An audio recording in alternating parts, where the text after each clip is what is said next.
I am Ayrton Senna, standing now before the imposing gates of the Autodromo Jose Carlos Pace. The familiar scent of burning rubber and high-octane fuel fills the air, yet there's an underlying stillness that's almost eerie. I was a racing driver, a man whose life revolved around the track. This circuit, named after my dear friend, was like a second home. Every curve, every straight stretch was etched in my memory. As I look at the sleek, powerful Formula One cars on display, I'm transported back to the days when I'd sit in the cockpit, my hands gripping the steering wheel tightly. These cars were not just machines. They were an extension of myself. The aerodynamics, the downforce, these technical aspects were crucial in achieving the perfect lap. In the world of Formula One during my time, it was a cutthroat environment. The regulations were constantly evolving, and teams were in a perpetual arms race to gain an edge.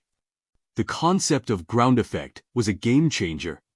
It allowed cars to generate massive amounts of downforce, hugging the track like never before. I remember the first time I felt the impact of a well-designed ground effect car. It was like having an invisible hand pressing the car onto the tarmac, giving me the confidence to push the limits. My goal was simple yet incredibly challenging: to be the best.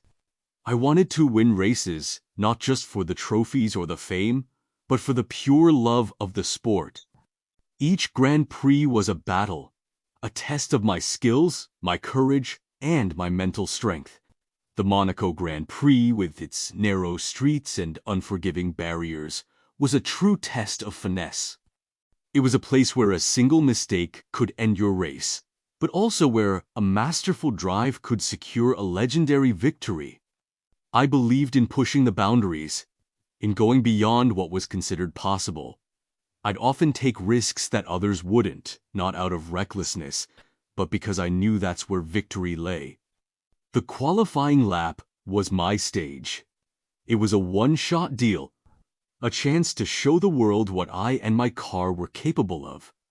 I'd pour my heart and soul into that single lap, using every bit of my experience and intuition to shave off those precious milliseconds. Now, standing here, I see the modern cars, with their advanced technology and sophisticated designs. They are a far cry from the machines I raced. The younger generation of drivers has access to resources and data that we could only dream of. But I can't help but feel a pang of sadness. My racing career was cut short, a tragic end to a journey that was filled with so much passion and potential.